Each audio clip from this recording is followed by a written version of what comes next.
Les syndicats CGT, FSU, Solidaires, UNSA et des organisations lycéennes appellent à une nouvelle journée de grève et de manifestation ce jeudi pour l'augmentation des salaires et des pensions, avec l'espoir de réussir à mobiliser sur ce thème malgré la guerre en Ukraine.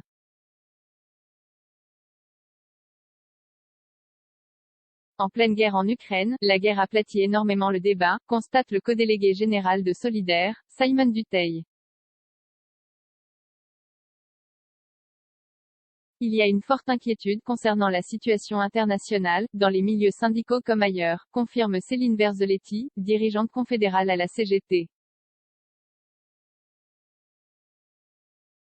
Mais, cela n'efface en rien les difficultés que l'on rencontre au quotidien, avec un pouvoir d'achat de plus en plus bas face à l'inflation. Levée du point d'indice des fonctionnaires loin de démobiliser les salariés, la promesse d'un relèvement du point d'indice des fonctionnaires, lundi, doit inciter les manifestants à être encore plus nombreux, selon Verzelletti.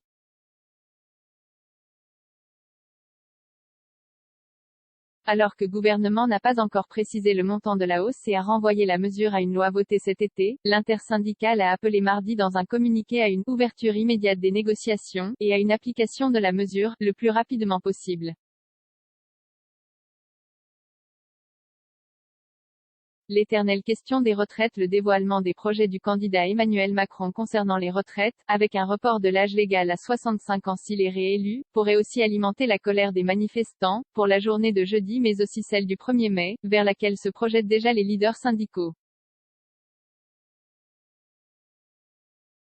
Autour du 1er mai les choses vont commencer à s'accélérer, anticipe Dutheil, qui prédit qu'en cas de réélection, Macron voudra, vite, faire adopter la réforme, profitant de la légitimité conférée par le vote.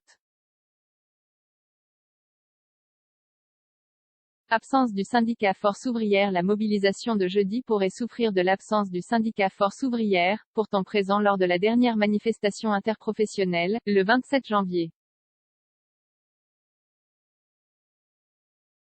Lors d'une réunion le 15 février, le secrétaire général de l'Union régionale Île-de-France FO, Gabriel Gaudy, a pointé la participation à l'intersyndicale d'organisations syndicales qui n'ont participé à aucune action depuis des années et n'ont rien à voir avec nous, visant l'UNSA, et des revendications intersyndicales insuffisamment claires.